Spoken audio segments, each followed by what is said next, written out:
I pulled my patrol car into the Whitefish Police Department parking lot at 9:45 p.m., 15 minutes early for my third week on night shift. The building looked more like a converted house than a real police station. White siding, blue shutters, and a small sign that someone had probably ordered from a catalog. Back in Chicago, our precinct took up half a city block and never slept. Here I could see exactly 2 other cars in the lot. The front door chimed when I walked in, like entering a dentist's office.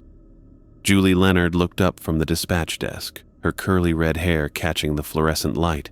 She'd been friendly enough my first 2 weeks, always checking in over the radio, but tonight her smile seemed forced. "Evening, Doris. Chief wants to see you before you head out." I found Chief Brenda Thornton in her office, reviewing paperwork with the focused intensity of someone trying to make a small-town budget stretch. She was maybe 5'4", but carried herself like she could handle anything. When she looked up, her expression was all business. "Lynch, close the door and sit down." I settled into the chair across from her desk, noticing how organized everything was.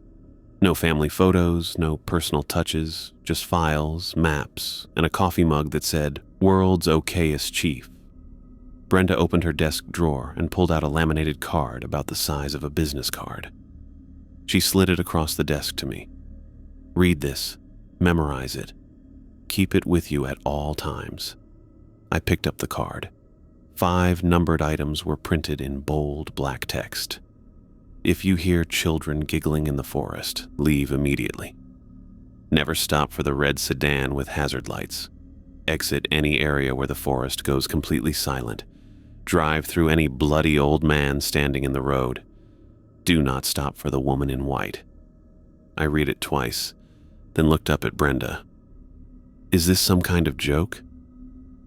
Do I look like I'm joking?" She didn't. Her face was stone serious, the kind of expression you see on cops who've worked too many homicides. "These sound like ghost stories, Chief. They're survival protocols." Brenda leaned back in her chair.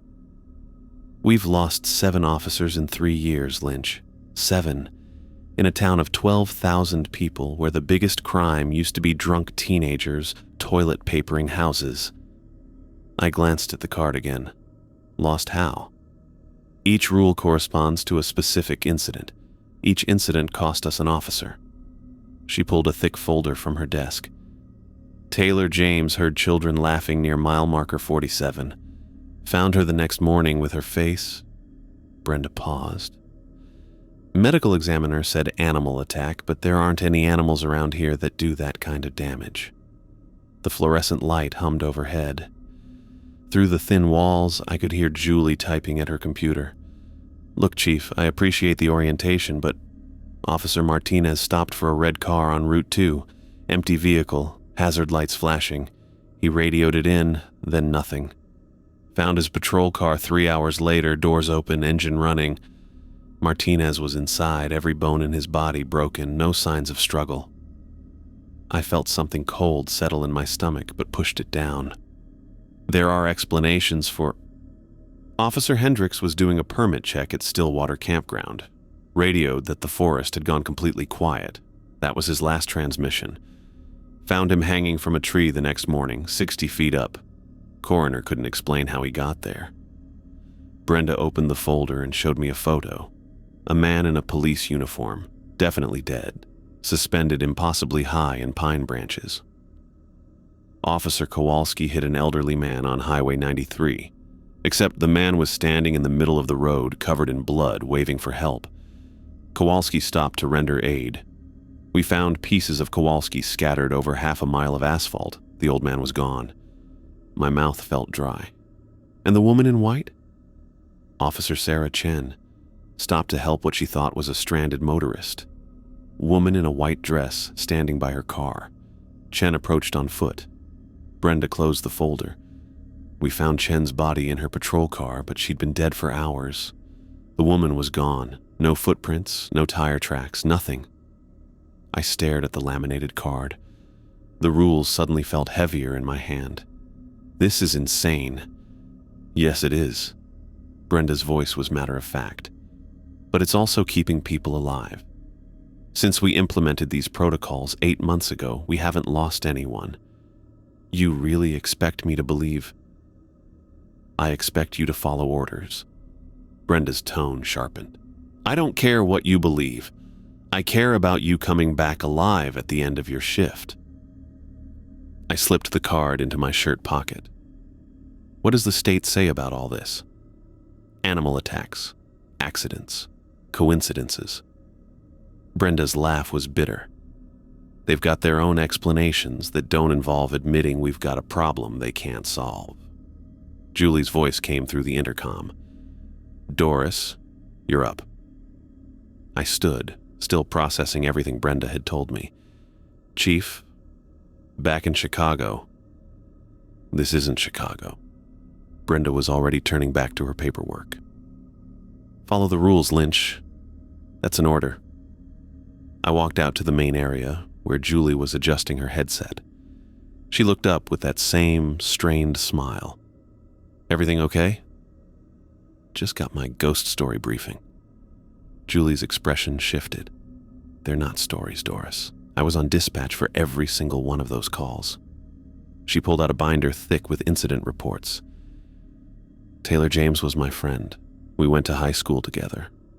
When she radioed about hearing children laughing, I told her to check it out. That's on me. The weight in her voice made me stop. Julie! Just follow the rules, please.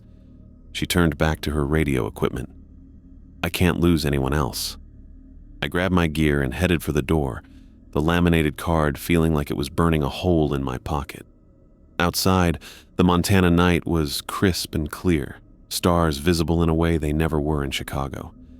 My patrol car sat under a streetlight, looking ordinary and safe. I slid behind the wheel and started the engine. The radio crackled to life.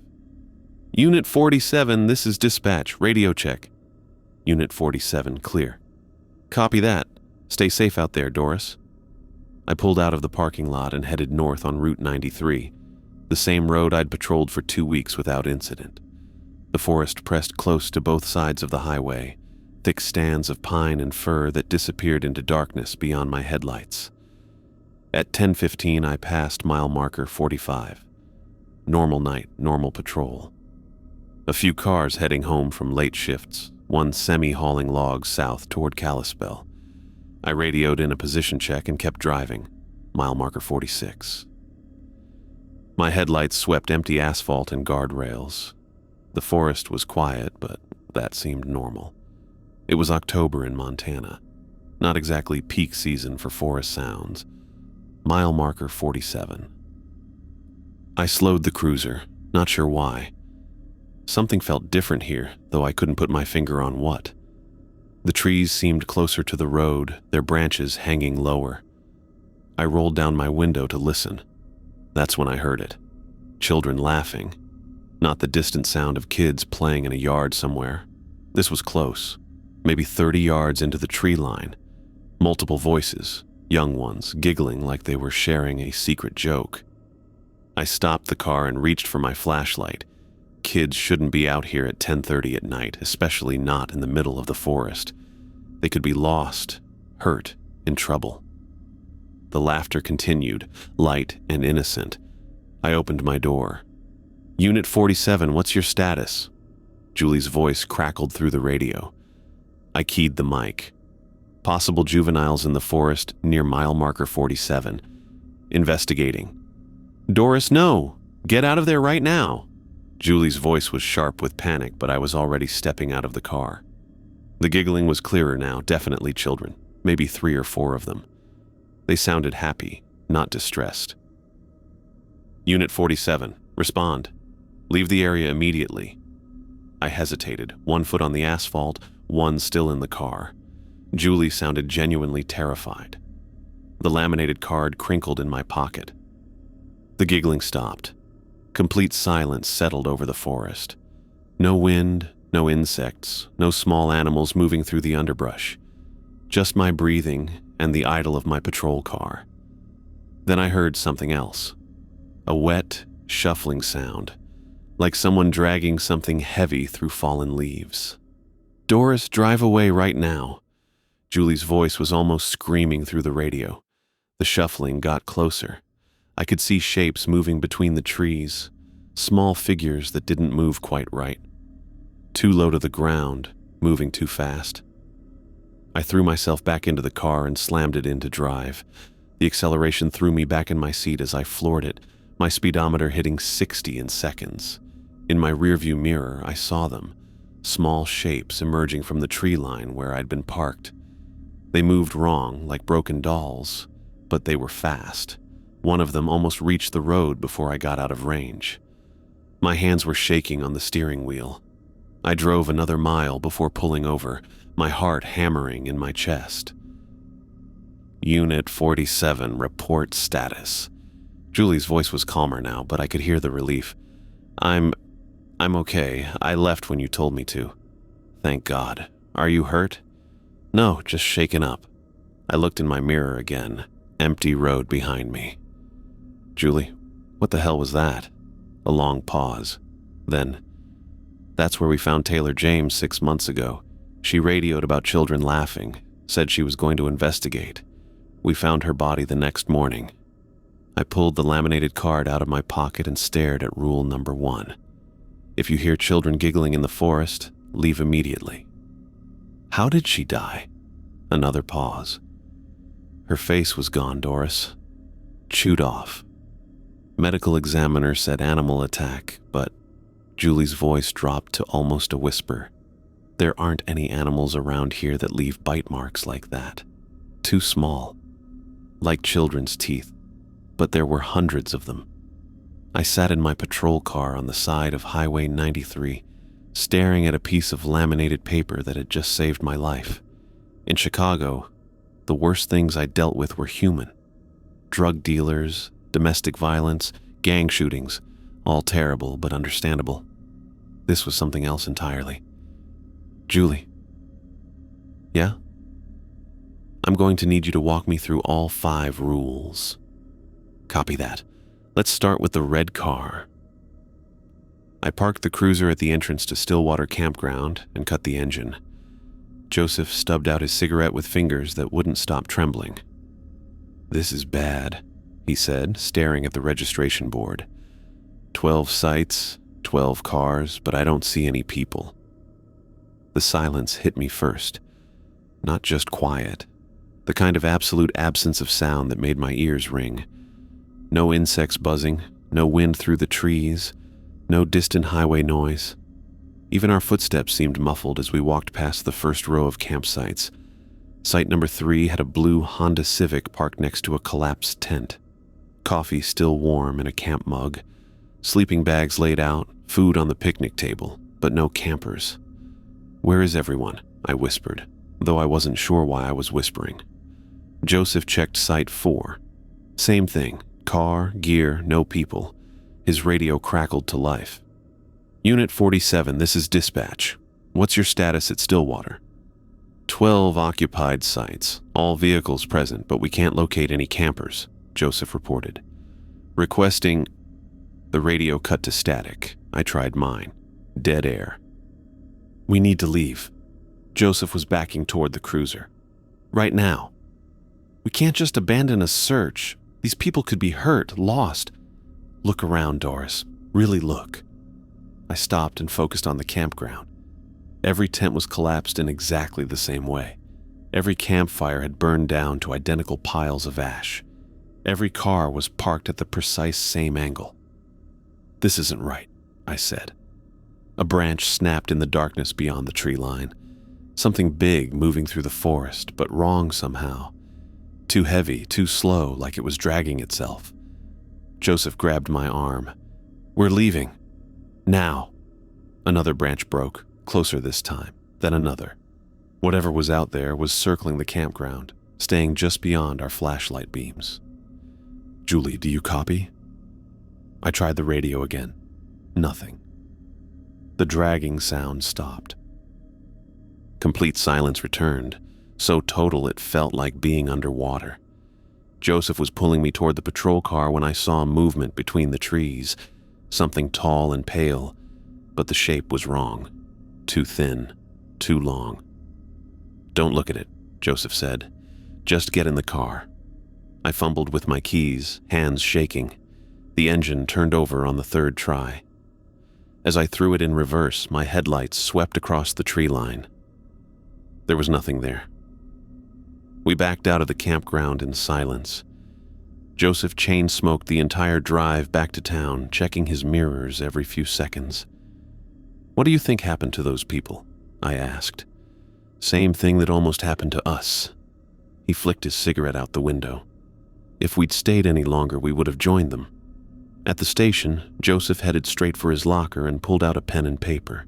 His hands weren't shaking anymore. They were steady with the certainty of someone who'd made a final decision.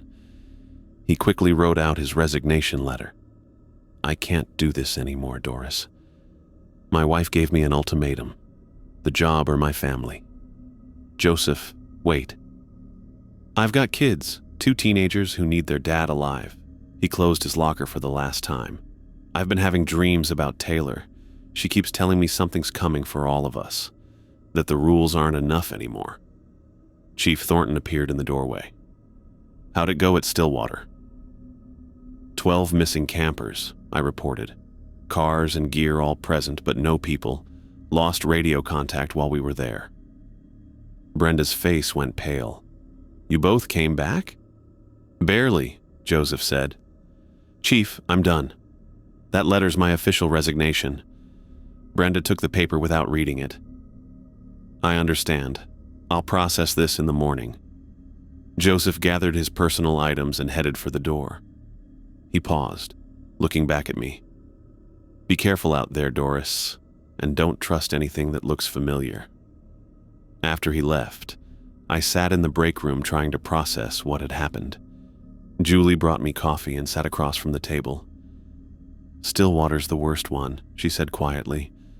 "The forest silence thing. It's killed 7 people in 2 years. 19? Always the same pattern. Campers disappear, anyone who stays too long joins them." Julie pulled out a thick binder. "Time of death is always listed as 2:15 a.m. no matter when the bodies are found.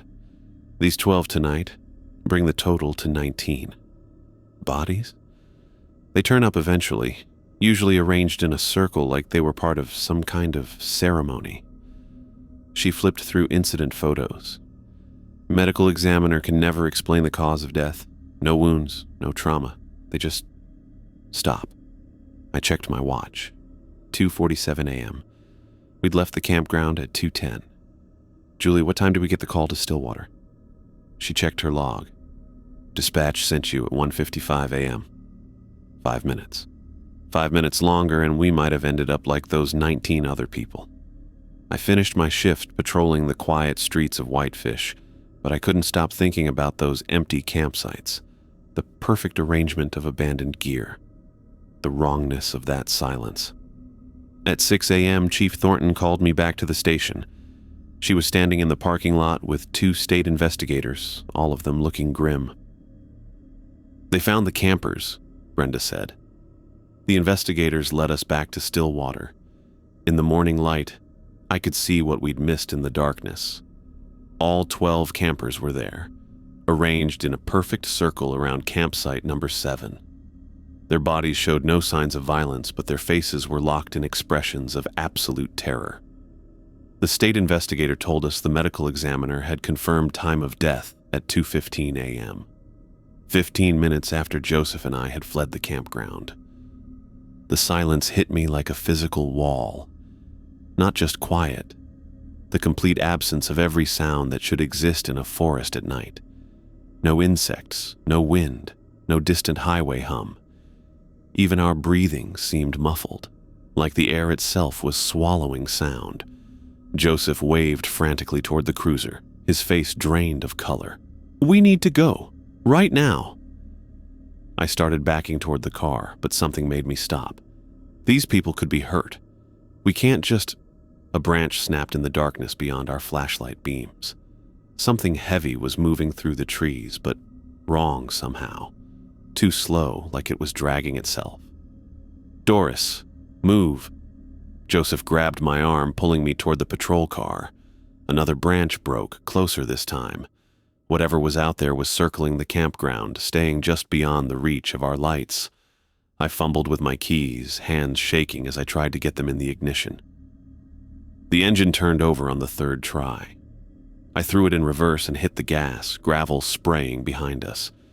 In my headlights, I caught a glimpse of something between the trees. Tall and pale, but the proportions were all wrong. Too thin, too long. Joseph was chain-smoking by the time we reached the main road, checking his mirrors every few seconds. "What do you think happened to those people?" I asked. "Same thing that almost happened to us." He flicked ash out the window. "If we'd stayed any longer, we would have joined them." Back at the station, Joseph headed straight for his locker. He pulled out a pen and paper, writing quickly with hands that had stopped shaking. The certainty of someone who'd made a final decision. "I can't do this anymore, Doris." He closed his locker for the last time. "My wife gave me an ultimatum. The job or my family." "Joseph, wait. I've got kids. 2 teenagers who need their dad alive." He folded the resignation letter and handed it to me. "I've been having dreams about Taylor. She keeps telling me something's coming for all of us." Chief Thornton appeared in the doorway. "How'd it go at Stillwater?" 12 missing campers, I reported. "Cars and gear all present, but no people. Lost radio contact while we were there." Brenda's face went pale. "You both came back?" "Barely," Joseph said. "Chief, that letter's my official resignation." She took the paper without reading it. "I understand. I'll process this in the morning." Joseph gathered his personal items and headed for the door. He paused, looking back at me. "Be careful out there, Doris, and don't trust anything that looks familiar." After he left, I sat in the break room, trying to process what had happened. Julie brought me coffee and sat across from me. "Stillwater's the worst one," she said quietly. "The forest silence thing. It's killed 7 people over 2 years. 19? Always the same pattern. Campers disappear. Anyone who stays too long joins them." She pulled out a thick binder. "Time of death is always listed as 2:15 a.m., no matter when the bodies are found." I checked my watch. 2:47 a.m. We'd left the campground at 2:10. "Julie, what time did we get the call to Stillwater?" She checked her log. "Dispatch sent you at 1:55 a.m. 5 minutes, 5 minutes longer, and we might have ended up like those 19 other people." The next morning, Chief Thornton called me in early. She was standing in the parking lot with 2 state investigators, all of them looking grim. "They found the campers," Brenda said. The investigators led us back to Stillwater. In the morning light, I could see what we'd missed in the darkness. All 12 campers were there, arranged in a perfect circle around campsite number 7. But they weren't sleeping. The bodies showed no signs of violence or trauma, but their faces were locked in expressions of absolute terror. Whatever had killed them left no marks, no wounds. They had simply stopped living. The medical examiner was already photographing the scene, his face green behind his mask. "Time of death?" Brenda asked. 2:15 a.m., he replied. "All of them. Somehow they all died at exactly the same moment." 15 minutes after Joseph and I had fled the campground, Julie grabbed me in the hallway when I got back to the station. "You okay?" "I don't know." I slumped against the wall. Those people were alive when we got there, weren't they? "You did everything right," she said quietly. "Following protocol saved your lives. If you'd stayed even 5 minutes longer." She didn't need to finish the sentence. That evening, I patrolled alone. Joseph's resignation had been processed, leaving me as the only officer on night shift. The radio felt heavier in my hand, knowing Julie was the only voice connecting me to safety. At 11:47 p.m., I was heading south on Highway 2 when I saw him. An elderly man walking down the center line, his white shirt soaked with blood. He was waving his arms desperately, trying to flag me down. I stopped 30 feet away, engine idling. The man dropped to his knees in my headlights, hands pressed together like he was praying. His mouth was moving, but I couldn't hear what he was saying through the windshield. My hands trembled on the steering wheel. Rule number 4 flashed through my mind. Drive through any bloody old man standing in the road, but he looked so helpless, so human. The old man crawled closer, leaving a trail of blood on the asphalt.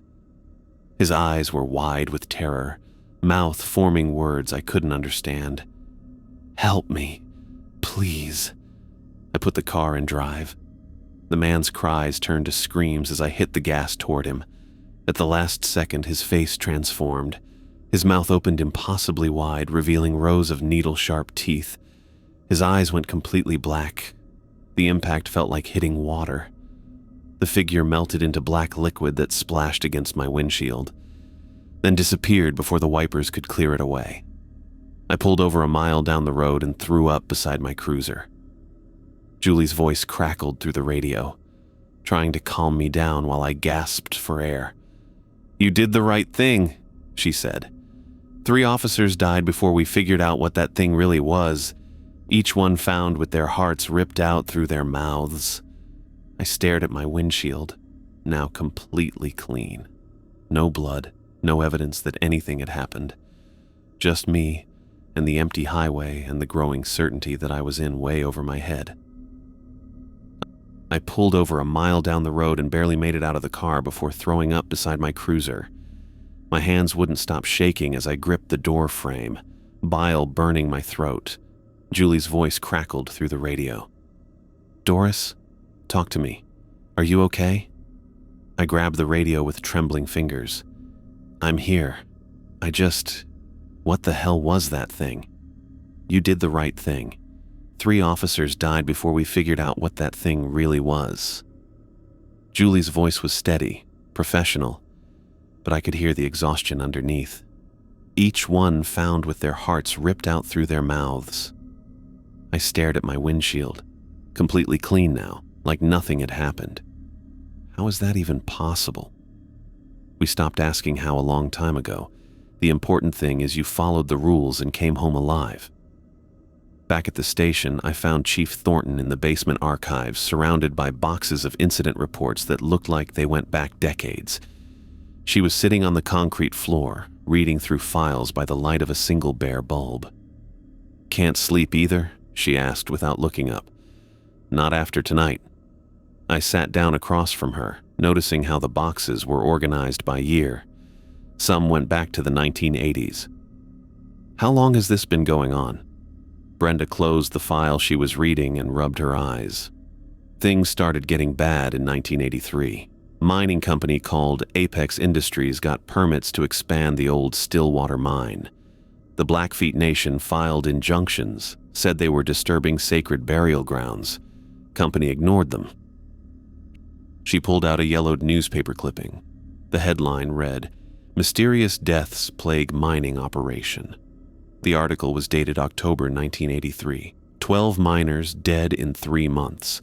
Company blamed equipment failures, cave-ins, gas leaks, but the Blackfeet knew better. Brenda spread out a topographical map marked with red X's. "Every death we've had in the last 3 years falls within this circle around the old mine." I studied the map. The red marks formed a rough ring, maybe 10 miles across, with the abandoned Stillwater mine right in the center. The forest silence thing, it's killed 7 officers over the years. Samuel Crow Feather's grandfather was one of the last traditional medicine men. He knew how to deal with these things. And the state government? Brenda's laugh was bitter. Animal attacks, equipment failures, accidents. They've got explanations for everything that don't involve admitting we've got a problem they can't solve. She gestured at the boxes around us. 40 years of incident reports, and they still won't acknowledge what's happening. Why don't you go public? Media, federal investigators. With what proof? Bodies that show impossible injuries? Witness statements about ghost children and bleeding old men? Brenda stood up, her knees creaking. I tried that my first year as chief. Know what happened? They transferred the FBI agent who took my report to Alaska and suggested I might need psychological evaluation. The fluorescent light buzzed overhead. Outside, I could hear the night settling around the station, but it didn't feel peaceful anymore. Every shadow could be hiding something. How many officers have you lost total? 17 in 3 years. We're down to you, me, and 2 day shift guys who refuse to work nights. Brenda started putting files back in boxes. Can't recruit anyone new once word gets out. Who wants to take a job where following protocol means driving through an old man begging for help? At 3 a.m., Julie's voice came through my radio. Unit 47, we've got a possible stranded motorist on Route 40, mile marker 23. Caller reported an abandoned vehicle. I was already turning around before she finished. Copy that. En route. Doris? Julie's voice was careful. Be extra careful out there. That's close to the mine. I found the car exactly where the caller had described it. A blue Honda Accord sitting on the shoulder, engine running, doors wide open. The headlights cut through the darkness, illuminating empty asphalt. A woman's purse sat on the passenger seat. Contents spilled out like someone had left in a hurry. I parked 30 feet behind it and grabbed my flashlight. Through the trees, I could see something white moving between the trunks. A figure in a dress, standing completely still with her back to the road.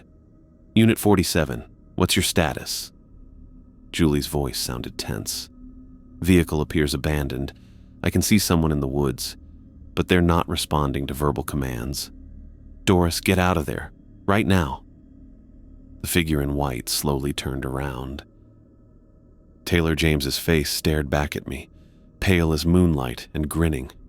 Her police uniform was gone, replaced by a flowing white dress that moved without any wind. Her eyes were completely black. I backed toward my cruiser, not taking my eyes off her. Taylor started walking closer, her feet barely touching the ground. She moved wrong, like she was floating just above the forest floor. I jumped into my patrol car and hit the locks as Taylor reached the passenger window. She pressed her face against the glass, mouth moving but no sound coming out. Her skin was cold white, and when she smiled, I could see too many teeth. The radio crackled. Unit 47, respond. I couldn't speak. Taylor was tapping on the window now with fingernails that had grown too long. Her mouth kept moving, forming words I couldn't hear but somehow understood. Come with me, Doris. It's so much better here. I closed my eyes and hit the gas. When I opened them, she was gone. Only bloody handprints remained on the passenger window, slowly fading as I drove away.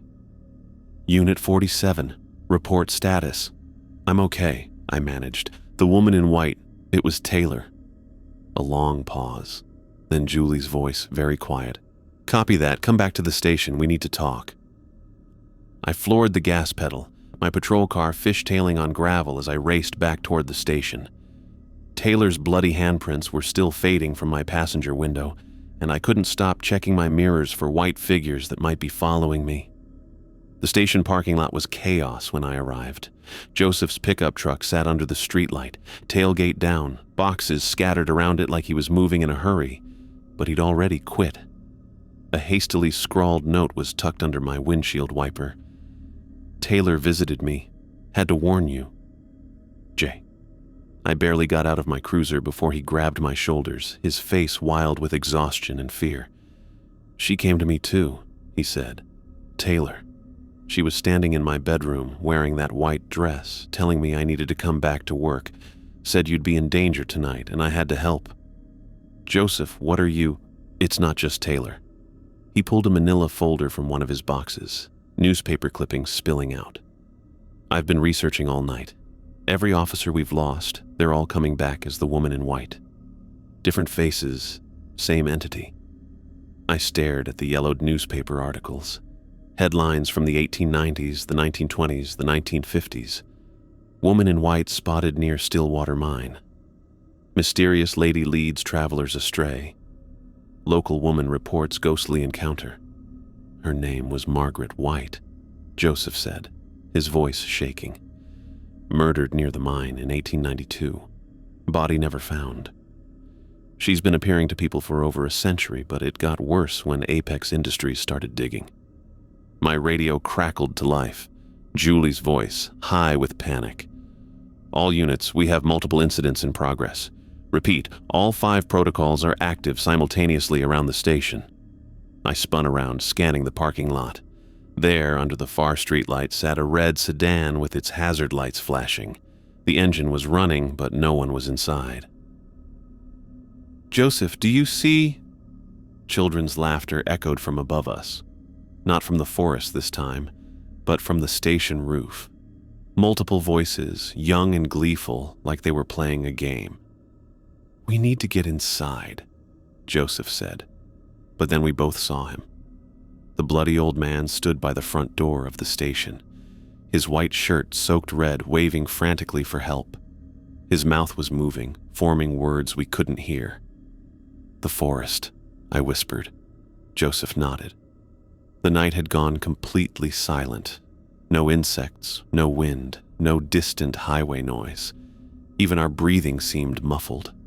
Through the station windows, I could see movement. White figures passing from window to window, each one wearing a different face. Officers I'd never met, but somehow knew were dead. "Julie?" I tried my radio. "Julie, respond." Static. The front door of the station opened, and Chief Brenda Thornton stepped out carrying a wooden crate that looked like it belonged in a museum. Behind her, Julie clutched a radio and a thick folder. "About time you two got here," Brenda said, like finding us surrounded by supernatural entities was just another Tuesday night. "We're leaving, now." "Chief, what's in the box?" Joseph asked. "Dynamite, from the original mining operation." She walked past the bloody old man like he wasn't there. He reached for her, but his hands passed right through her body. 40-year-old TNT, but it should still work. The giggling from the roof got louder. Through the corner of my eye, I could see small shapes moving along the edge, too fast and too wrong to be children. "Where are we going?" I asked. "To end this." Brenda popped the tailgate of her truck and loaded the crate. "I've been in contact with Samuel Crow Feather from the Blackfeet Nation. His grandfather helped contain this thing once before." Julie climbed into the passenger seat, her face pale. The mine company's old records were in the basement. They broke through into something that wasn't supposed to exist. A cavern filled with cave paintings showing these exact creatures. The woman in white appeared at the driver's side window of my patrol car. She was wearing my face now, grinning with my mouth, but her eyes were black holes. "Time to go," Joseph said, grabbing my arm. We piled into Brenda's truck just as the children things swarmed down from the roof. In the headlights, I could see what they really were. Pale, twisted creatures with too many joints, moving like spiders but wearing the faces of kids. Their mouths were full of needle teeth, and they giggled as they scuttled toward us. Brenda gunned the engine, gravel spraying behind us as we tore out of the parking lot. The red sedan tried to follow, but it moved wrong, like it was underwater. In the side mirror, I watched it fade into mist. "The mine's 15 miles north," Joseph said from the back seat, consulting a topographical map. "Samuel's meeting us there at dawn with some of his people." "What exactly are we planning to do?" I asked. Brenda took a hard right onto a dirt road, the truck bouncing over ruts. "We're going to blow the main entrance, seal whatever's down there permanently." Behind us, something howled in the distance. Not an animal sound, but something trying to imitate one and getting it wrong. "The cave paintings," Julie said, clutching her folder. "They show the same 5 things we've been dealing with, but they're not separate entities. They're all pieces of something bigger, something that feeds on fear and death." I checked the side mirror again. Empty road behind us, but I could swear I saw white figures standing between the trees, watching us drive away. "How do we know this will work?" I asked. "We don't," Brenda said. "But 7 officers are dead, and more will die if we don't try something different." The truck hit a pothole, and the dynamite crate shifted in the back. Joseph steadied it with both hands. Samuel's grandfather helped trap it once before, he said. Back in 1892, after Margaret White disappeared, the tribal council performed some kind of binding ritual, locked it underground. It stayed contained until Apex Industries started blasting. Through the windshield, I could see the abandoned mine ahead of us, a dark scar in the mountainside. Samuel Crow Feather's pickup was already there, along with 2 other vehicles. Figures moved in the darkness, carrying bundles and what looked like traditional weapons. "You sure about this?" Julie asked. Brenda parked next to Samuel's truck and cut the engine. "No. But I'm sure about what happens if we don't try." As we got out, the forest went completely silent again. The woman in white stood at the mine entrance, wearing Taylor's face now, beckoning us forward with a smile that showed too many teeth. The mine entrance yawned ahead of us like a wound in the mountainside, dark timbers framing a tunnel that disappeared into absolute blackness. Samuel Crow Feather's pickup sat under a cluster of pine trees, and 3 figures moved around it in the pre-dawn darkness, their voices speaking in Blackfoot. I helped Brenda lift the dynamite crate from her truck bed, the old wood rough under my fingers. The TNT sticks looked ancient, their paper wrapping yellowed and brittle.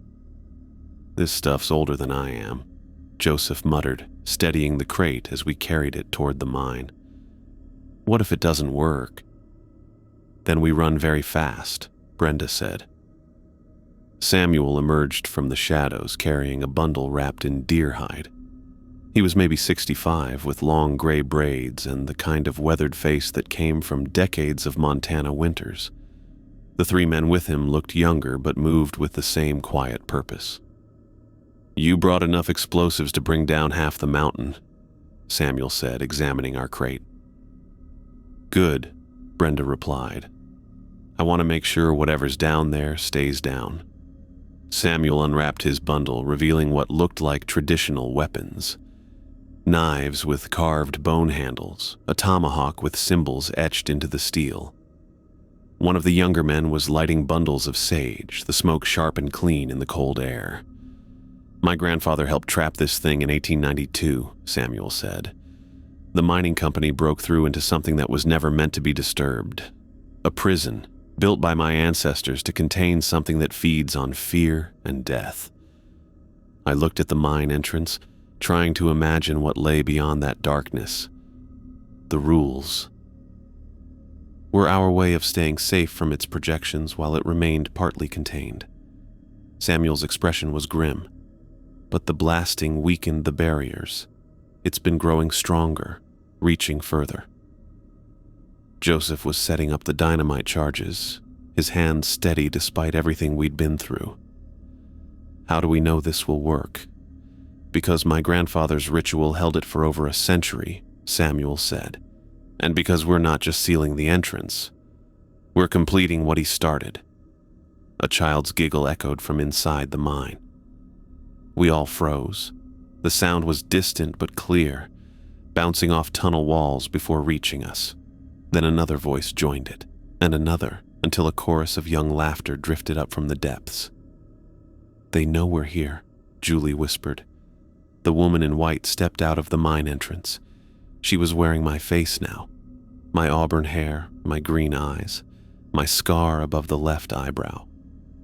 Even my police uniform, complete down to the badge number. She smiled with my mouth, but the expression was wrong, too wide, too knowing. "Hello, Doris," she said in my voice. "You're looking well for someone who's been dead for 3 hours." I took a step back, my hand instinctively moving to my service weapon. "That's not possible." "Isn't it?"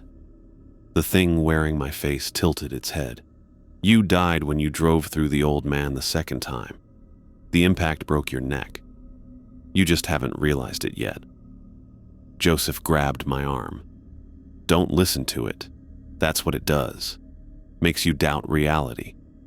But the entity's words wormed into my mind. Had I felt the impact differently this time? Had there been a moment when everything went dark?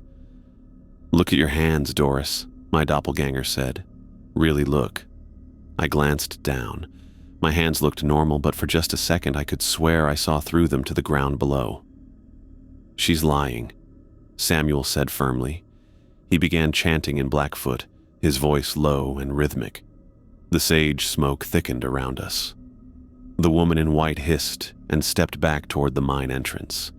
As Samuel's chanting grew louder, more figures emerged from the tunnel. The bloody old man shuffled out first, his white shirt soaked red, hands reaching for us. Behind him came the children things, moving like broken spiders, their faces young but their movements ancient and wrong. The red sedan materialized at the edge of the clearing, hazard lights flashing in the pre-dawn darkness. All 5 entities at once, just like Julie had reported over the radio. "Light the fuse," Samuel ordered. Brenda pulled out a road flare and struck it against the ground.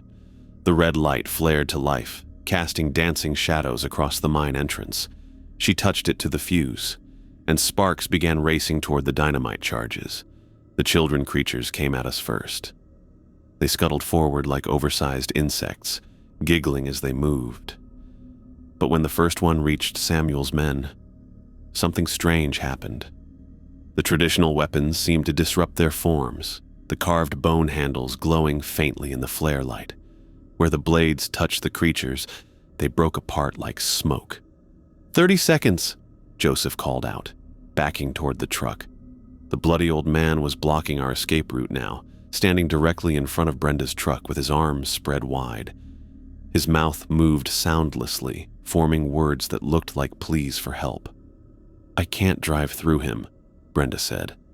"Not this close to the truck." "You have to," I said, remembering the impact that had felt like hitting water. "He's not really there." The woman in white was laughing now, the sound coming from my own throat but twisted into something horrible. "You can't escape what you already are, Doris. You're one of us now." The fuse burned closer to the charges. 20 seconds.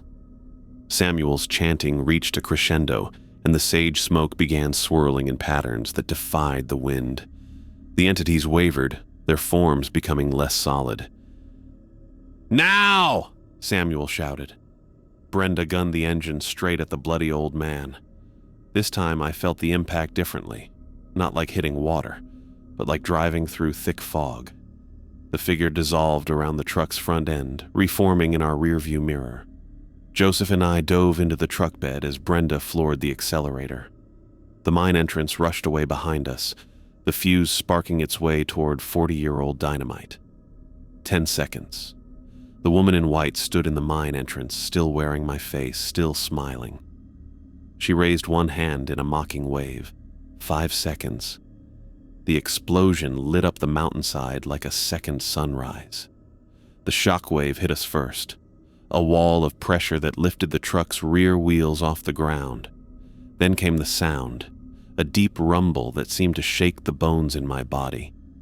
Behind us, the mine entrance collapsed in a cascade of rock and timber. The red sedan shattered like glass, its pieces dissolving into mist before they hit the ground. The children creatures let out one final chorus of giggles before fading into smoke. The bloody old man simply wasn't there anymore. The woman in white screamed with my voice as the rocks buried the tunnel, the sound cutting off abruptly when the last timber fell.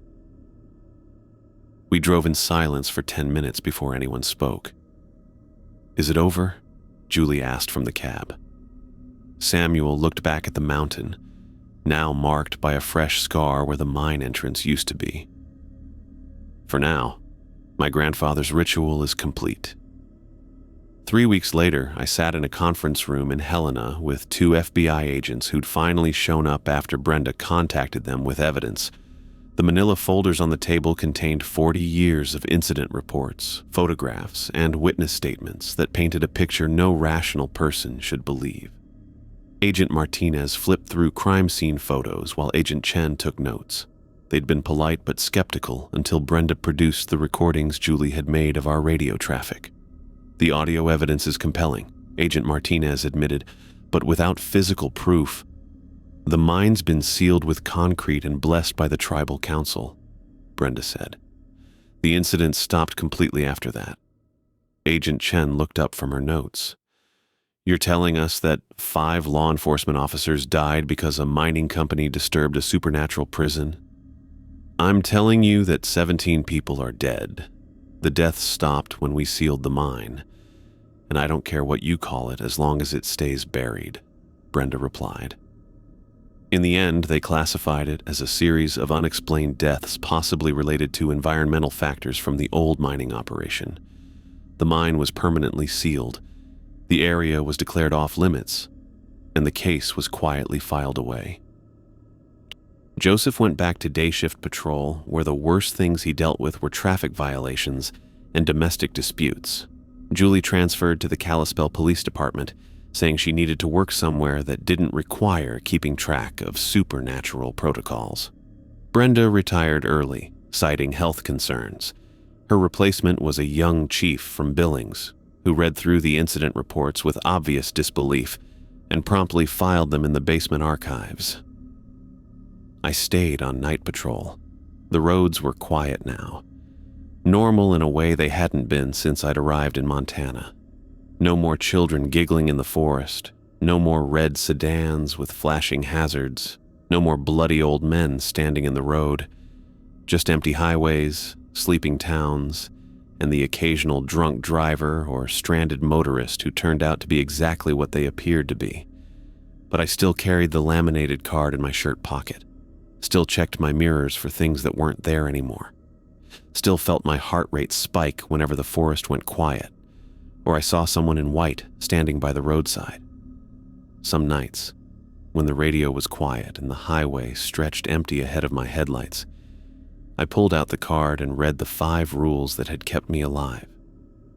They felt like a prayer now, or maybe a promise. If you hear children giggling in the forest, leave immediately.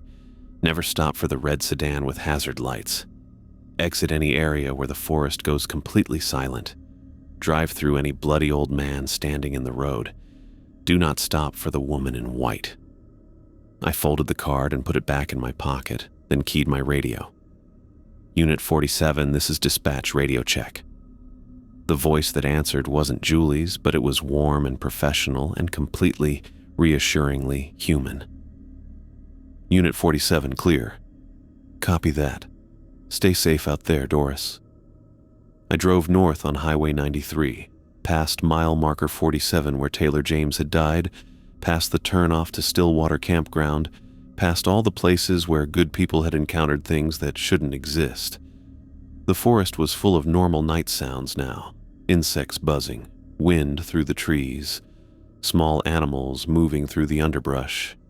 At 2:15 a.m., I passed the road that led to the sealed mine. A new sign had been posted. Danger, unstable ground, area closed by order of Flathead County. I didn't slow down.